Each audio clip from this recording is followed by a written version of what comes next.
There are places in Appalachia where the road stops and the forest just continues. No trailhead sign, no parking area, just gravel turning to dirt, turning to nothing, and trees so thick you lose the sky within 50 yards. People build cabins in places like that, have for centuries. Sometimes they stay, sometimes they leave. Sometimes they leave everything behind. Tonight I have 5 stories from people who went to those cabins. Some were looking for peace. Some were there for work. Some went back to places they should have left alone.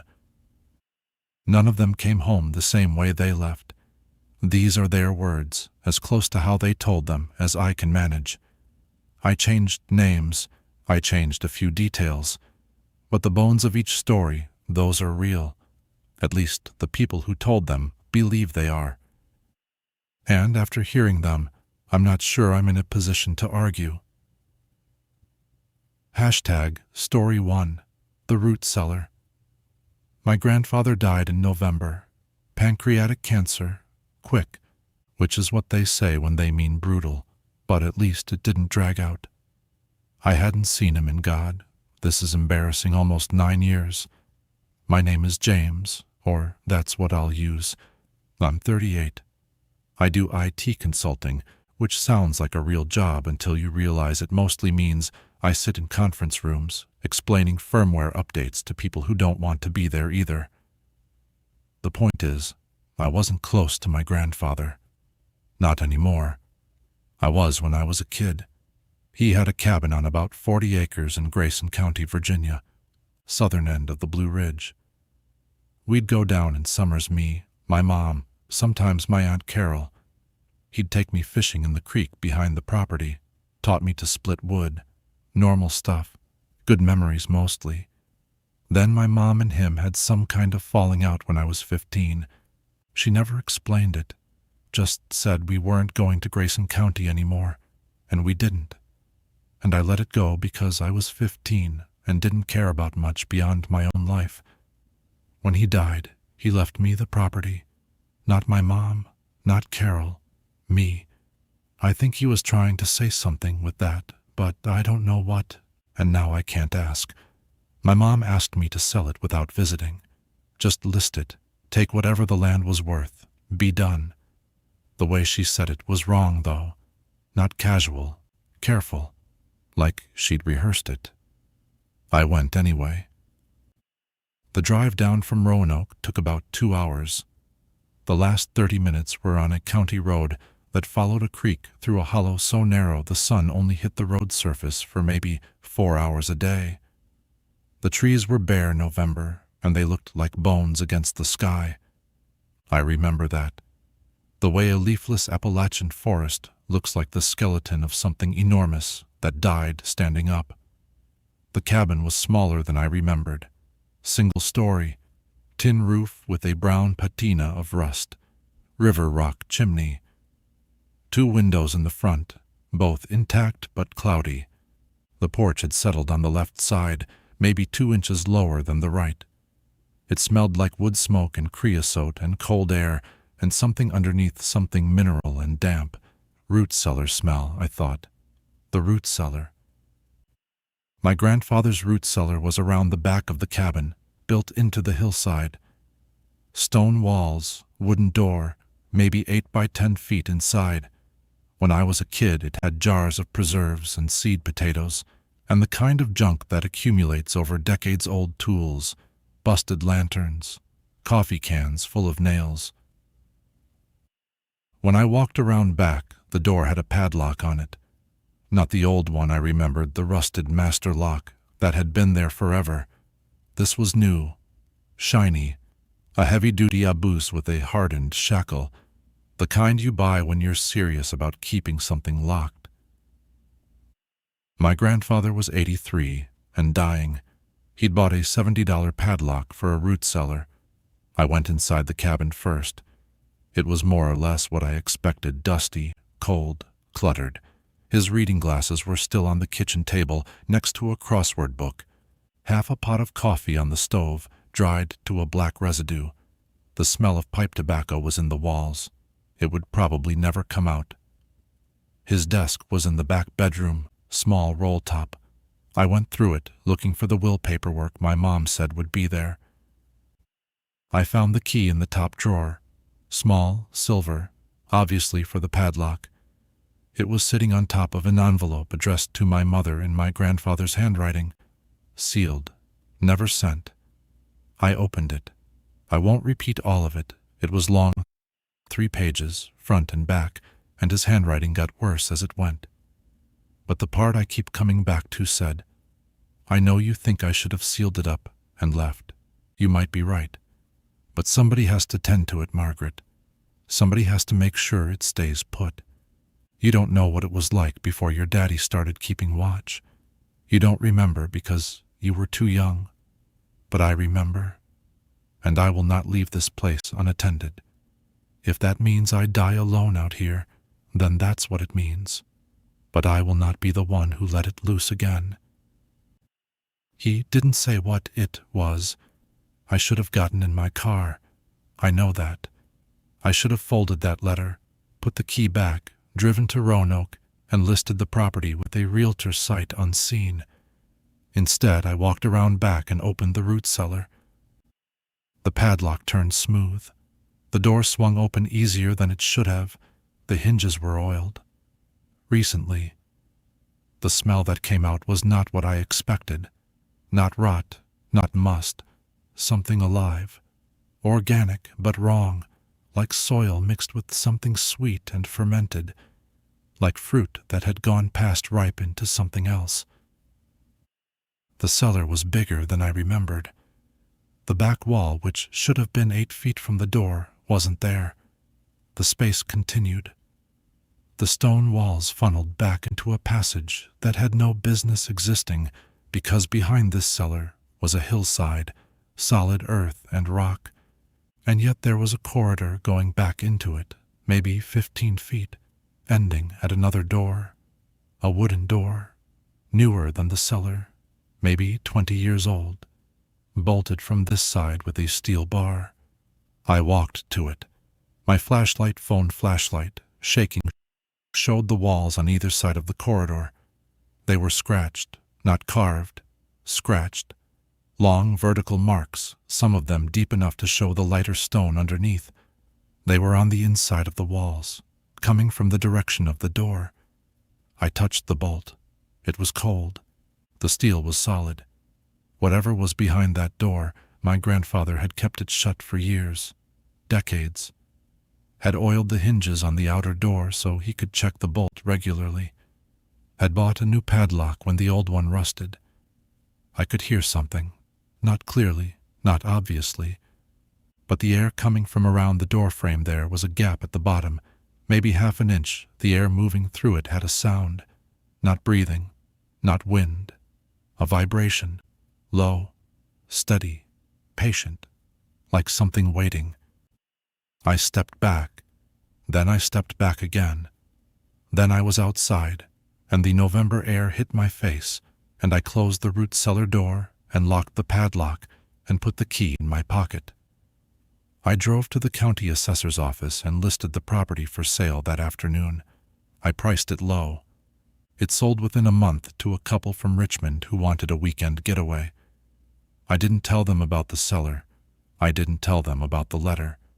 I threw the key into the New River on my drive home and watched it disappear into water the color of slate. My mother called me 2 weeks later and asked if I'd gone inside the cellar. I said no. She was quiet for a long time. Then she said, "Good." I still think about that corridor, about the scratches on the walls, about the vibration coming under the door, about my grandfather sitting in that cabin alone, year after year, checking a lock on something he couldn't explain and couldn't leave. And sometimes this is the part I don't tell people. Sometimes I think about the couple from Richmond, out there on weekends, drinking wine on the porch, walking the property, finding the padlock on the root cellar and wondering what's inside. They'd have bolt cutters. Everyone has bolt cutters. I hope they never use them. Story 2. 41 miles from anywhere. Okay, so I need to preface this by saying I'm not a dramatic person, like, at all. My friends would describe me as probably annoyingly practical. I don't watch horror movies. I don't scare easy. I'm telling you this so you understand that when I say what happened to me was real, I mean it, and I'm not embellishing. My name, let's say Rachel. I was 26 at the time. I'd just left my boyfriend, my ex-boyfriend, and I was driving from Charlotte to Portland. Not Portland, Maine, Portland, Oregon, the whole way across the country, by myself. In a Subaru Outback with 140,000 miles on it and a check engine light that had been on since April. I did this because I needed to prove to myself that I could be alone without falling apart. 3 years with someone who decided when I woke up, what I ate, who I talked to. You don't just walk away from that and feel normal. You walk away from that and you feel like a house that had all its walls removed, everything exposed. No idea what shape you actually are. So, the drive. I'm saving money, obviously. I'm not staying at hotels. I'm camping or sleeping in the car or using those budget cabin rental sites, the ones that aren't Airbnb, the sketchier ones where it's like $40 a night for a rustic retreat. That's really just someone's deer camp. That's how I ended up in McDowell County, West Virginia. If you've never been to McDowell County, and most people haven't, it's one of the emptiest places in the eastern United States. Coal country. The mines closed and the people left, and what's still there is mostly forest and abandoned infrastructure and roads that don't go where Google says they go. The listing said cozy mountain cabin, private, peaceful, perfect for a solo traveler. It was $40 a night. There were 2 photos, both clearly taken on the one sunny day that particular hollow had ever experienced.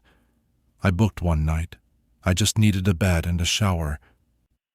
The road to the cabin was unpaved and barely wide enough for one car, 7 miles off the county highway.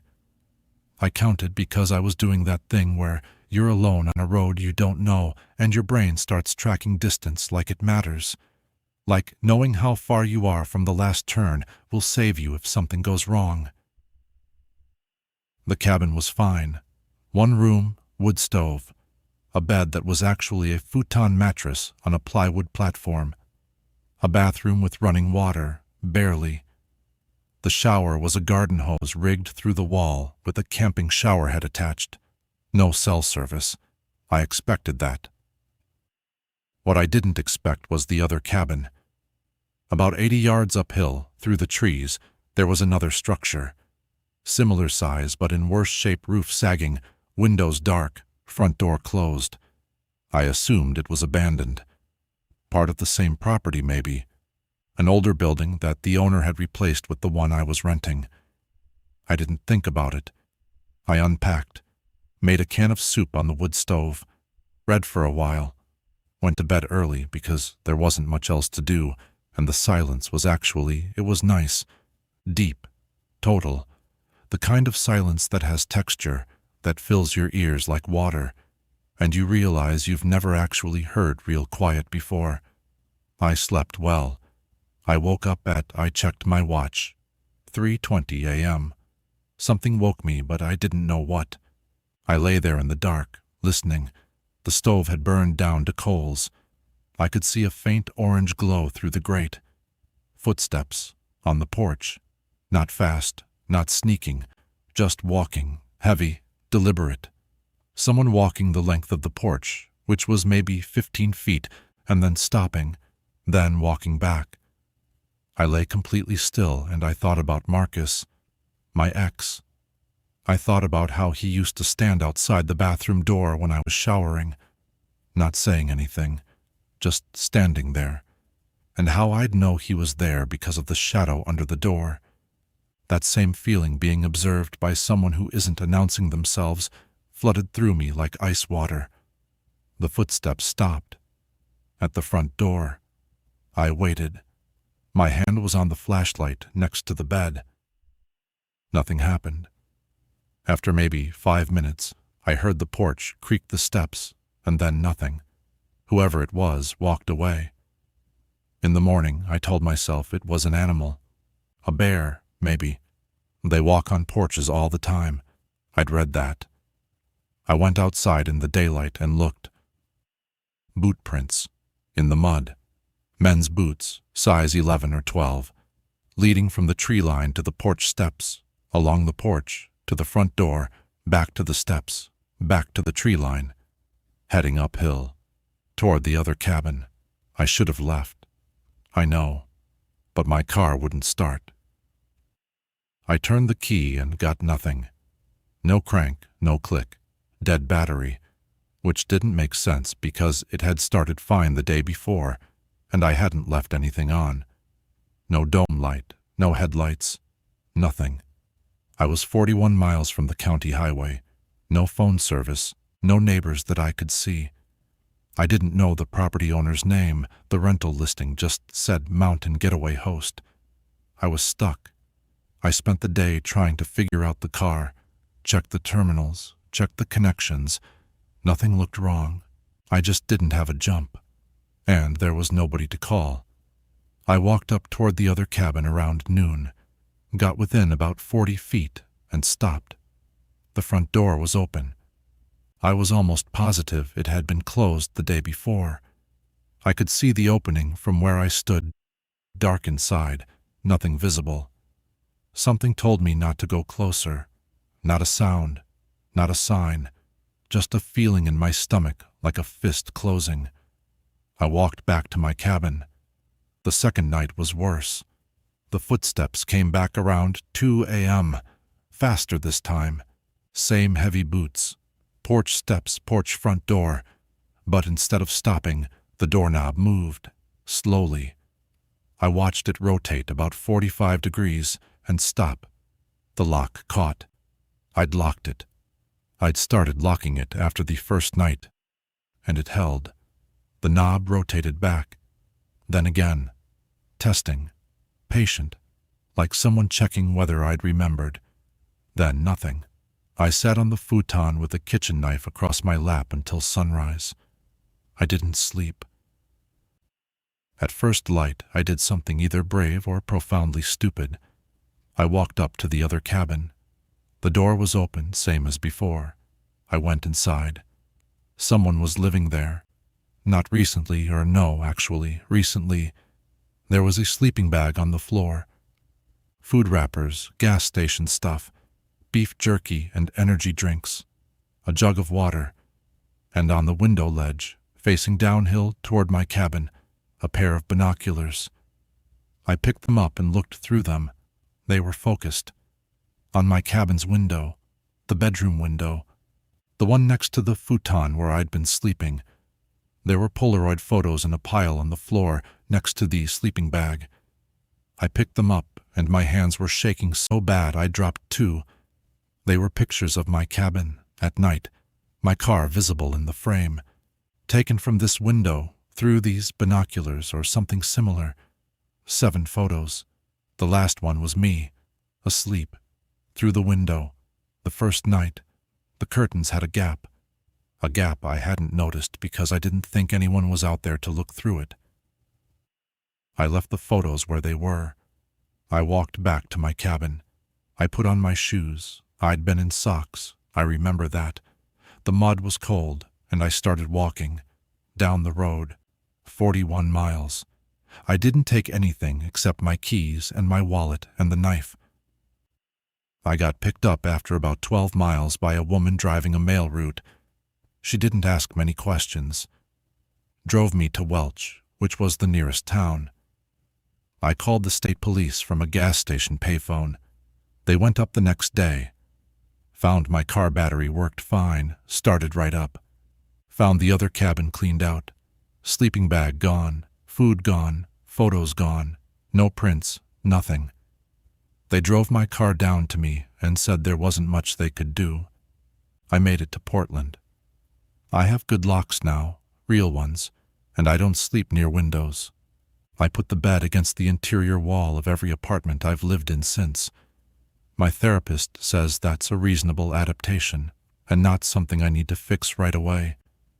Some nights I lie in bed and I think about those Polaroids, about someone standing at that window with a camera while I slept, deciding to take a picture, deciding to keep it.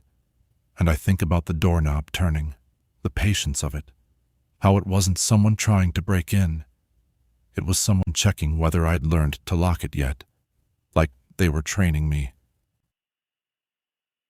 Story 3. The Hemlock Stand. I've gone hunting in eastern Kentucky every November for 17 years. Same group. 4 guys. Me, Tommy Crane, Marcus Webb, and Pete Dixon. We all played football together at Morehead State. None of us good enough to go further, all of us stubborn enough to stay friends. My name's David. I'm 43. I coach high school ball in Lexington. I don't really talk about what happened at the cabin in 2021 because I tried once, and the person I told looked at me the way you look at someone you're deciding isn't reliable anymore. And I need to be reliable. I've got a wife and 2 kids and a coaching staff that takes their cues from me, and I can't be the guy who tells ghost stories at deer camp and means them. But this isn't a ghost story. I don't know what it is. The cabin is in Breathitt County, deep in a hollow off Highway 15, about 40 minutes from Jackson. Tommy's uncle owns the property, 80 acres of hardwood and creek bottom, with a 2-room cabin that's been there since maybe the 1940s. No electric, no plumbing. We use a generator and a privy and a water jug, and we've never complained because complaining isn't what the trip is for. The trip is for being in the woods and not thinking about the mortgage, about the marriage that's been in neutral for 3 years, about the fact that I've been coaching the same offense since 2012 and it's getting stale, and so am I. The trip is 4 days of cold air and bourbon and bad poker and the sound of the creek, and it's the only time all year I feel like I'm not performing. 2021 was different from the first morning. Tommy noticed it before I did. We were walking the ridge trail above the cabin at dawn, heading to our stands, and he stopped and looked at the ground and said, "Trails are wrong." He was right. The deer paths we'd walked for 15 years, beaten into the forest floor by generations of whitetail, were gone, not overgrown, gone, like the deer had stopped using them, all of them, at the same time.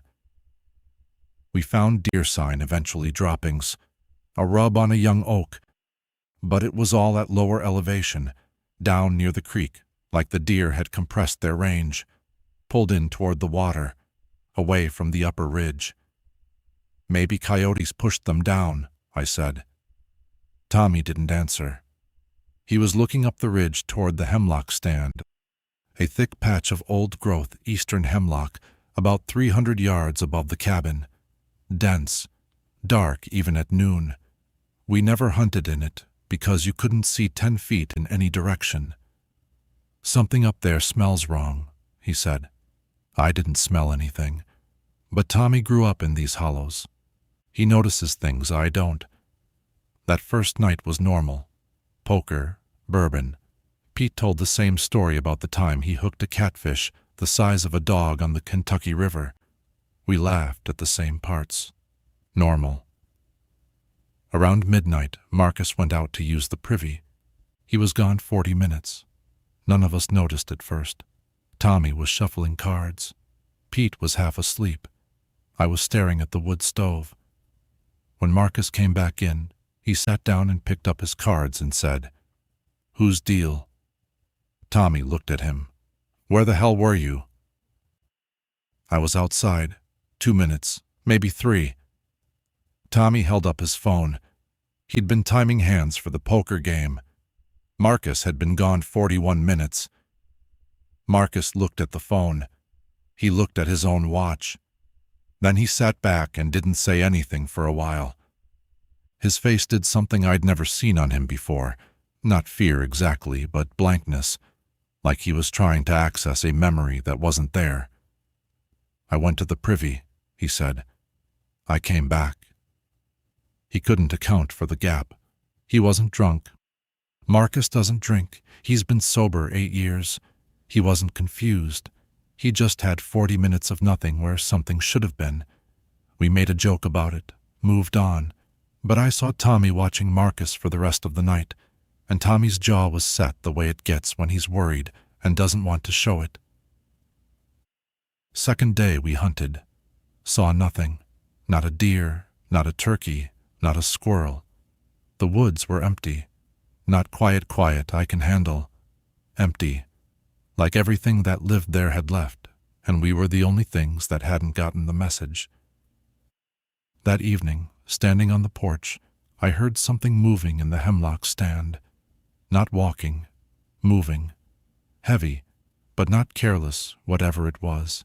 It was navigating the trees deliberately, and it was big enough that I could hear branches adjusting as it passed, like a man pushing through brush, but slower, and from the sound of it, taller. The branch displacement was high up, 7, 8 feet. I shined my spotlight up the ridge, couldn't see anything through the hemlocks. The beam just died in the needles. Pete came out and listened. "Bear," he said. "Moving like that? What else would it be?" I didn't have an answer. We went inside. That night, 2 a.m., maybe later, I woke up because the cabin was cold. The stove had gone out somehow, even though I'd loaded it before bed. I got up to add wood and saw Tommy. He was sitting at the kitchen table, facing the back window, the window that looked uphill toward the hemlock stand. His back was to me, perfectly straight, hands flat on the table. He was whispering, not to himself, not mumbling, whispering, rapid, quiet, like one side of a conversation. I couldn't make out words, not because he was quiet, but because the rhythm was wrong. The cadence wasn't English. It wasn't any language I recognized. It was patterned, structured, but the sounds were wrong for human speech. Too smooth, no hard consonants, like listening to someone speak a language made entirely of vowels. "Tommy." He didn't respond. "Tommy." I put my hand on his shoulder. He stopped whispering, turned around, looked at me. His eyes were, I struggled with this part. His eyes were his eyes, same color, same shape. But the expression was missing, like a photograph of a face versus a face. Everything correct, nothing alive. Then he blinked. And he was Tommy again, confused, tired looking. "What?" he said. What were you doing?" "I was sleeping." "You were sitting at the table." He looked at the table, looked at the chair he was sitting in. He genuinely did not know how he'd gotten there. We left in the morning. Nobody argued. Nobody suggested staying the extra 2 days. We packed in silence and drove out in convoy, my truck, Tommy's truck, Marcus riding with Pete. I tried to talk to Tommy about it once. About a month later, called him on a Saturday. He said he didn't remember any of it, not the whispering, not the table, not any of it. And the way he said it made me think he was telling the truth, which was worse than if he'd been lying. Marcus never recovered the missing 40 minutes.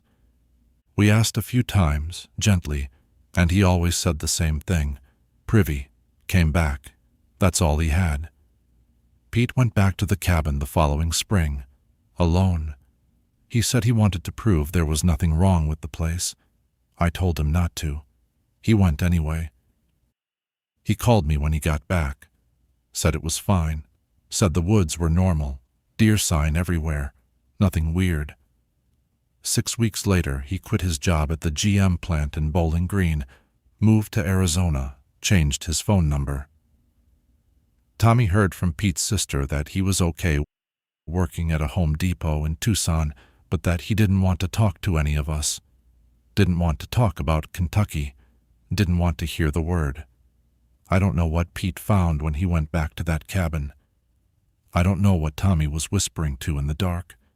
I don't know where Marcus went for 41 minutes. We didn't do the trip in 2022, or 2023, or since. Some questions you learn to stop asking. Not because you find peace with not knowing, but because you realize the answer might be worse than the question. And you've got a family and a job and a life that depends on you being the guy who doesn't believe in things like this. So I don't believe in it, officially. But I drive past the Highway 15 exit on my way to Pikeville every spring for a coaching clinic, and every time I pass it, I hold my breath without meaning to, and I don't let it out until the sign is in my rearview mirror. Hashtag Story 4. What the Creek Took. My sister Maggie disappeared on August 14th, 1983. She was 7 years old. I was 9. I don't really know how to start this except directly, because I've spent 40 years talking around it and I'm tired. My name isn't Ellen, but it's close enough. I'm a middle school English teacher in Asheville. I'm 49. I have a cat named Biscuit and a mortgage and a reading group that meets on Thursdays, and I am, by every measurable standard, a normal woman living a normal life. I also hear my dead sister laughing sometimes, but we'll get to that. The cabin was in Avery County, North Carolina, high country, near the Tennessee border, up where the elevation gets above 4,000 feet and the summers are cool and the winters are vicious. My parents bought it in the 70s, a 2-bedroom A-frame at the end of a Forest Service road, backed up against national forest land, with a creek running about 50 yards from the front porch. We went every August. It was the only vacation we could afford. Dad was a plumber. Mom answered phones at a dentist's office. The cabin was their one good thing, and for a long time, it was my one good thing too. Maggie and I shared the smaller bedroom bunk beds, sleeping bags, because Mom didn't want to leave sheets up there between trips. We'd catch crawdads in the creek, pick blackberries along the road. At night we'd listen to the barred owls calling, and Maggie would imitate them badly, and we'd laugh until Mom told us to go to sleep. August 14th, 1983. Afternoon. Mom and Dad were inside. I was supposed to be watching Maggie while she played near the creek. I don't remember exactly what I was doing. Reading, maybe. Sitting on the porch. I was 9. I was not a diligent babysitter. At some point I looked up, and Maggie wasn't where she'd been, and she wasn't anywhere else I could see. They searched for 9 days. Dogs, helicopters, volunteers from 3 counties. Found nothing. Not a shoe, not a hair ribbon, not a piece of clothing. The creek was searched. The woods were searched. Every structure within 5 miles was searched.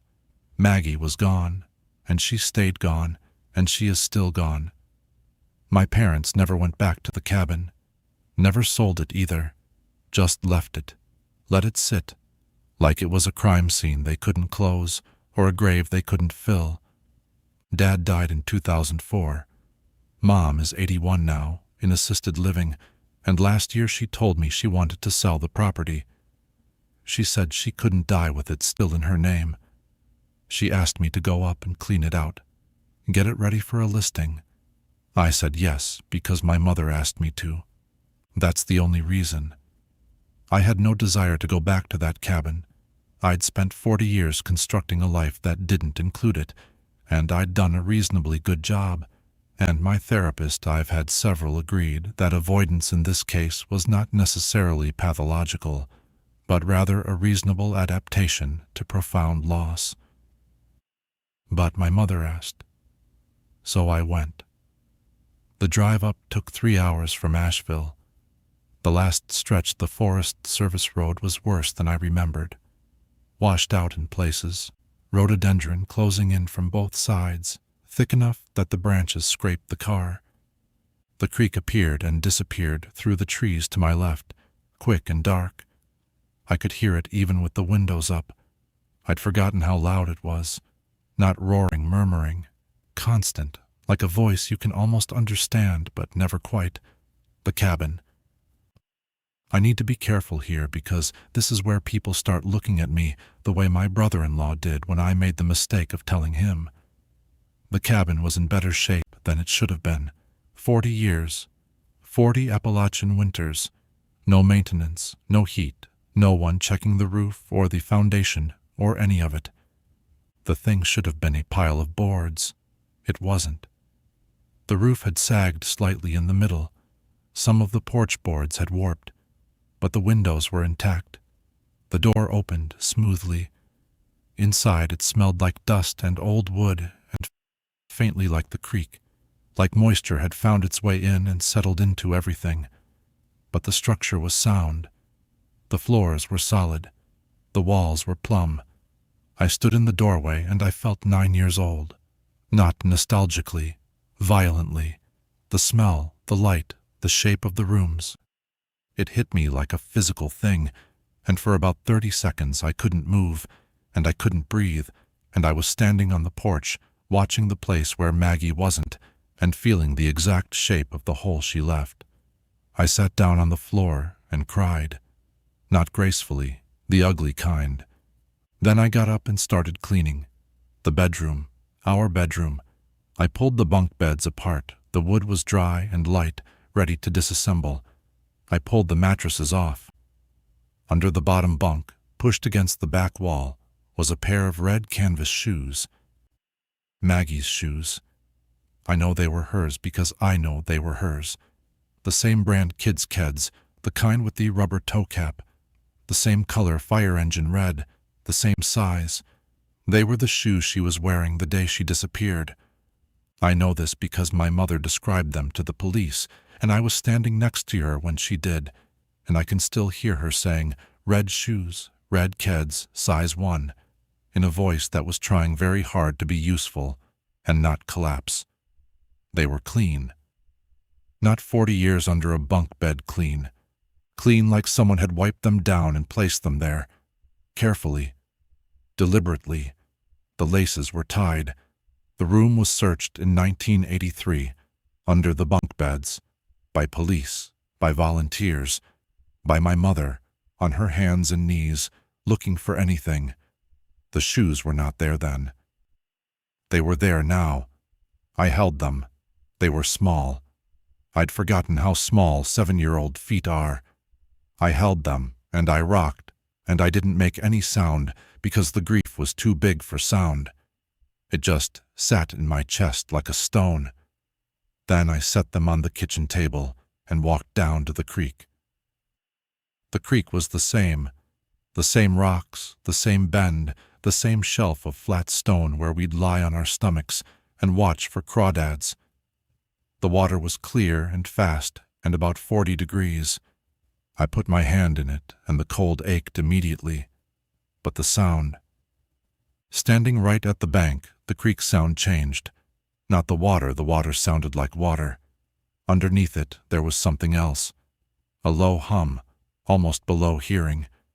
A vibration that I felt more in my chest than my ears, like standing near a transformer. Steady, toneless, there. I stepped closer, 1 foot in the shallows. The hum stopped, instantly, like I'd tripped a wire. I stepped back. It returned, faint, patient. I went back to the cabin. I should have left then. The light was going. The road was long. But I couldn't leave because the shoes were on the table, and they were real, and they were Maggie's, and this was the closest I'd been to my sister in 40 years. I couldn't explain it logically, and I couldn't make myself walk away from it. I stayed the night. At 3 a.m. I know, because I checked my phone, which had no service but still kept time. I heard a child laughing, outside, near the creek, clear, bright, unrestrained laughter, the way a kid laughs when they're delighted by something simple. A crawdad pinching a stick, a frog jumping, water splashing on bare legs. I knew that laugh. I had carried the exact frequency of my sister's laugh in my body for 40 years, like a scar that never fully healed, and I heard it now, outside, near the water, at 3 in the morning in a cabin that should have been rotting and wasn't. I went to the door. I opened it. The porch was silver with moonlight. The creek was a dark line through the trees, catching light on its surface. The laughter was coming from downstream, just past the bend, just out of sight. I stepped onto the porch. It moved. The laughter moved downstream, further away, not running, drifting, like it was being carried by the water, or the water was carrying it. And I felt something in my chest, not the stone of grief, something else, a pull, like a current, but emotional, like the longing I'd carried for 4 decades had become a physical force, and it was pulling me toward the creek, toward the bend, toward whatever was making that sound with my sister's voice.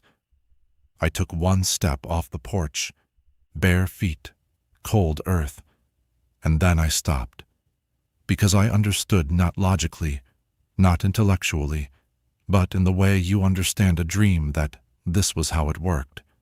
This was how it had always worked. This was what happened to Maggie. Not a stranger, not an accident, not the creek itself. Something that used the creek, that lived in the sound of it, that knew what you missed most and played it for you just past the bend, just out of sight, just far enough to follow. I went back inside, closed the door, locked it, sat in the dark with my back against the wall, and listened to my sister's laughter fade downstream until it was gone. In the morning, the shoes were gone, not where I'd left them, not anywhere in the cabin. I searched every room, every closet, every surface. Gone, like they'd never been there, like I'd imagined the whole thing, except I hadn't, because my hands still remembered the feel of the canvas and the rubber and the smallness of them. I drove home. I called my mother. I told her the cabin was empty and ready to sell. I signed the papers the realtor sent. The property sold to a developer who planned to tear the cabin down and build a vacation rental. I did not tell my mother about the shoes. I did not tell her about the laughter. I did not tell her what I understood at the edge of that porch, that whatever took Maggie is still in that hollow, still in that creek, still waiting, and that it knew exactly what sound to make to bring me to the water. I made a choice that night. I chose not to follow, and I think that choice saved my life. But I also chose not to go back, not to try to find Maggie, not to follow the laughter around the bend to wherever it leads. I chose myself over my sister.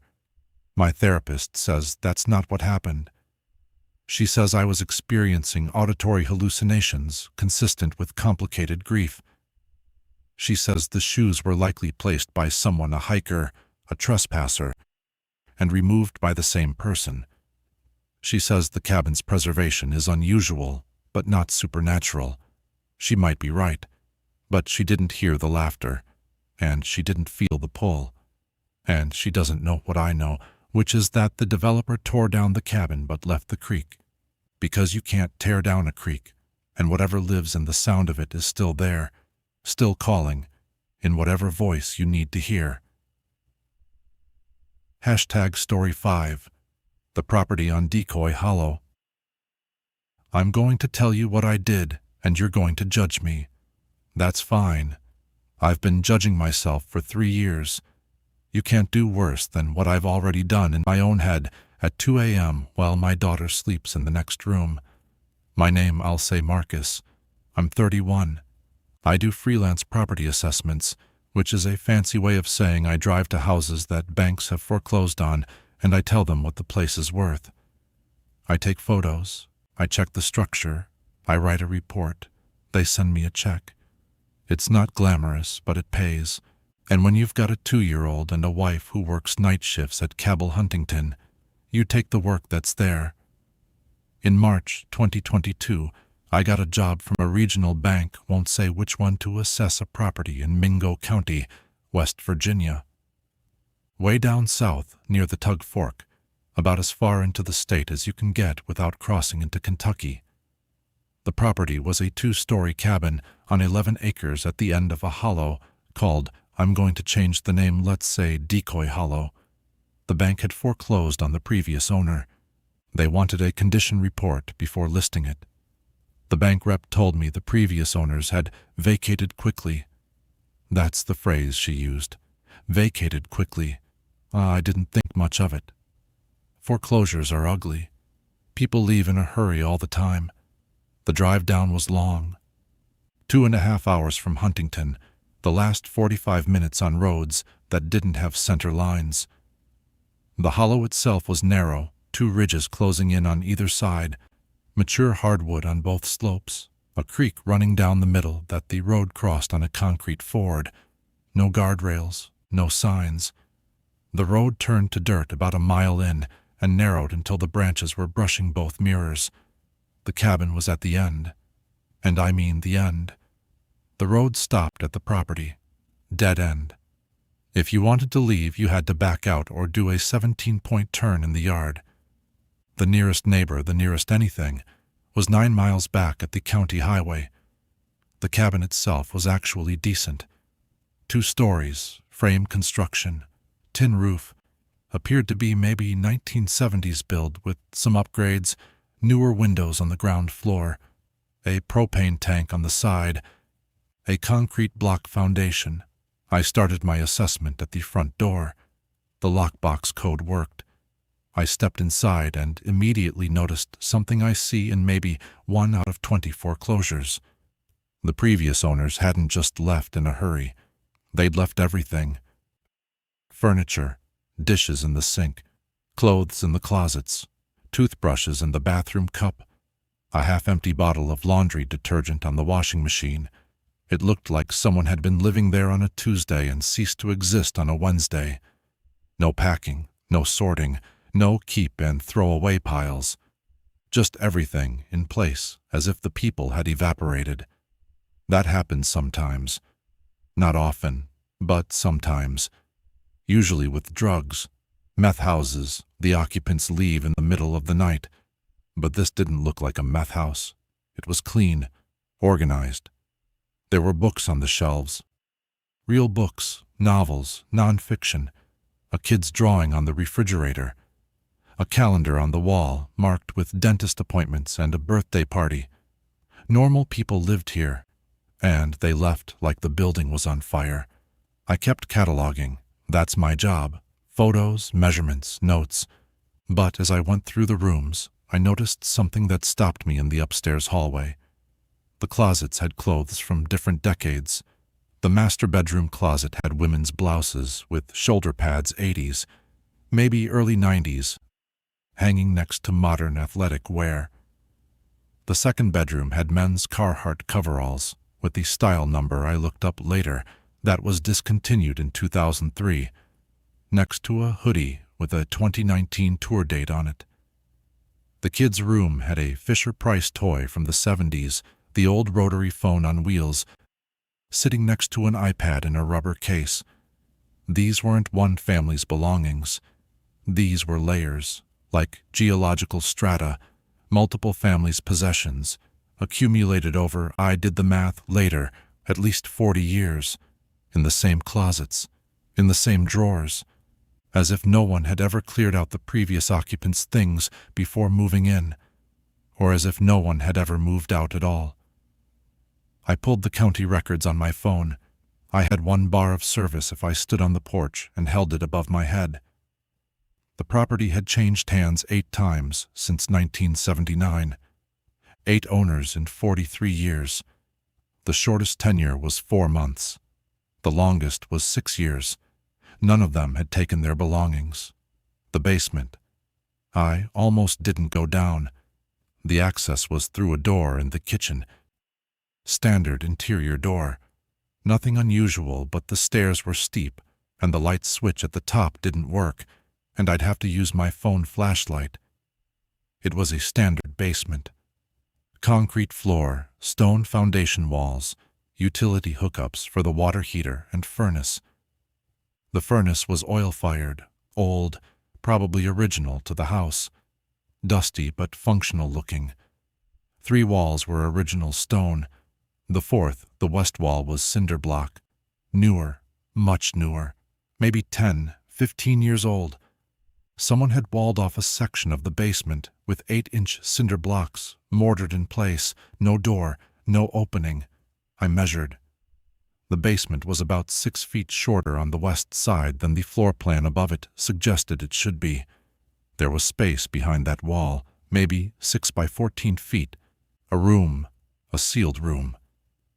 I ran my flashlight along the base of the cinder block wall. The mortar was solid. Whoever built it had done it properly, not a rush job, not amateur work.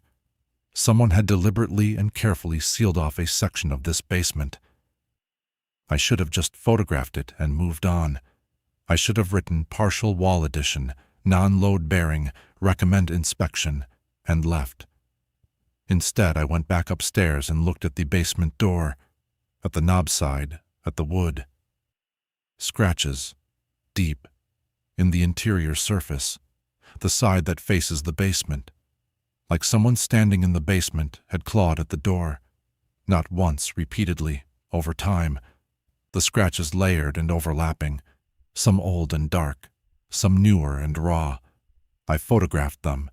I went back to my truck and sat there for about 10 minutes with the engine running and the heat on, even though it was March and not that cold. Then I went back in because I'm an idiot, and because the report needed to be thorough, and because the bank was paying me $1,200, and I needed $1,200. I was photographing the exterior when a man appeared. I don't mean he walked up. I mean I turned around, and he was standing at the tree line about 30 feet away, and he hadn't been there 10 seconds before. Older guy, 60s maybe, flannel jacket, work boots, shotgun in the crook of his right arm broken open, not threatening, but present.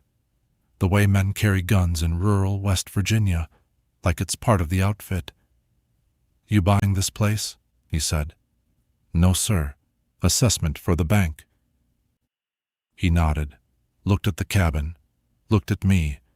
His face was weathered and careful and gave away absolutely nothing. "You'll want to be done before dark," he said. "Just about finished. The hollow fills up at night. Fog rolls in off the creek. Can't see the road." He wasn't talking about fog.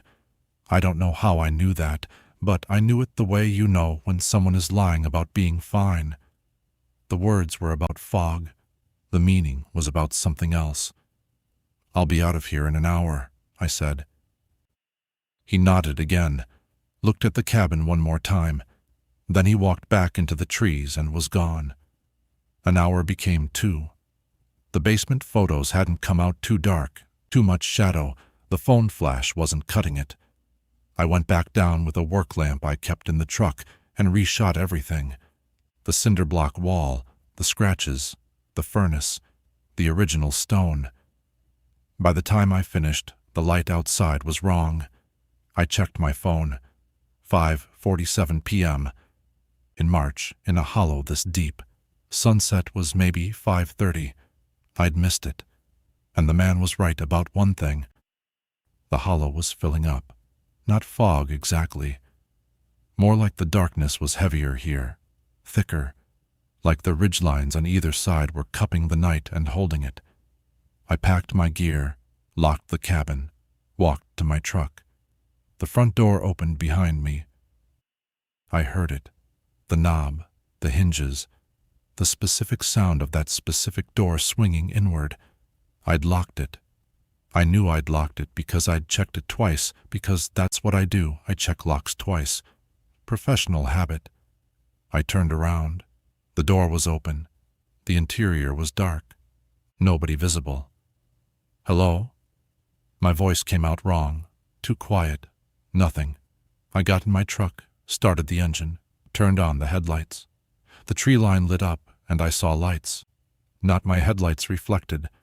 Other lights. In the trees, among the trunks, small, steady, yellowish, not flickering, not moving, stationary, like eyes except they weren't paired, they were scattered, different heights, some at waist level, some 8 feet up, some higher, dozens of them spread through the trees on both sides of the hollow, motionless, watching me.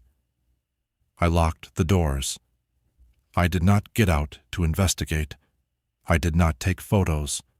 I put the truck in reverse and I backed down that hollow road for 9 miles in the dark, with my mirrors and my reverse lights and my hands shaking on the wheel, and I did not look at the tree line, and I did not stop. I reached the county highway. I pulled into a church parking lot. I sat there for 45 minutes until my hands were steady enough to drive. At dawn the next morning, the man appeared. Same church parking lot. I don't know how he knew I was there. He just was. He leaned against the bed of his truck, which was parked next to mine, and he didn't look at me when he talked. "You write a report?" "Not yet." Long pause. He looked down the road in the direction of the hollow. Then he said, "The property's in good condition, structurally sound, no significant issues. That's what you're going to write." It wasn't a threat. His voice was flat and tired and matter-of-fact, like he'd said this before, to other assessors, other inspectors, other people who'd come down that hollow and seen things they shouldn't have. "What's behind the wall?" I asked. He looked at me for the first time. His eyes were old, older than his face. "The wall stays," he said. "The report says structurally sound. That's how this works." He got in his truck and drove away. I filed the report that afternoon. Structurally sound, no significant issues, roof in fair condition, foundation stable, all systems functional. Recommend standard maintenance. I omitted the cinder block wall.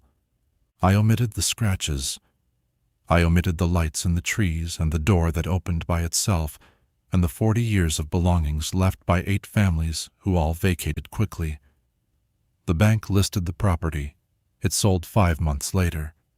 I don't know who bought it. I deposited the $1,200 and paid my electric bill and bought diapers and didn't think about Decoy Hollow for about 3 weeks. That's how long the denial lasted. Then it started visiting me at night. Not physically, not supernaturally, just in my head. I'd be rocking my daughter at 2 a.m., her head on my shoulder, and I'd think about the scratches on that basement door, about the layers of belongings in those closets, about 8 families who all left everything behind, about the 9th family, the one that would move in next, because of my report. I think about whether they have kids. I think about the cinder block wall and what the man meant when he said the wall stays, whether he built it, whether he knows what's behind it, whether the wall stays means the wall is what's keeping it contained. I think about the lights in the trees, standing there, watching, patient, like they'd been watching every family that came down that hollow, and they'd watch the next one, and the one after that, and the wall would hold, or it wouldn't, and either way, the hollow would go on being what it was. A place where people come and leave everything behind, or don't leave at all. My daughter is 4 now. She sleeps through the night. She doesn't know why Daddy checks the locks 3 times. She doesn't know why we moved to a house on a hill with no trees within 50 feet of any wall. She doesn't know about the report. But someday she might ask me if I've ever done something I'm ashamed of, and I'll have to decide how much truth she can carry, because I took $1,200. And somewhere in Mingo County, a family is sleeping in a cabin at the end of a hollow, and they think it's structurally sound because I told the bank it was, and I don't know if that family is still there, and I'm afraid to check. 5 cabins, 5 people, 5 versions of the same question that never quite gets answered. What was that? And is it still there? If you've made it this far, thank you. I know these aren't easy stories. They're not supposed to be. The people who told them didn't tell them easily. If you've been to Appalachia, to the deep parts, the parts where the roads stop and the forest keeps going, you know what these people are talking about. Maybe you don't have a story of your own, or maybe you do and you've never said it out loud. Either way, be careful out there. Lock the doors, don't follow the sounds, and if someone hands you a piece of paper with rules on it, or a report that says everything's fine, Maybe ask yourself who wrote it and what they left out. Marcus filed that report 3 years ago. The property listing is still active. The last status update says occupied. He hasn't called the bank to ask who's living there. Would you?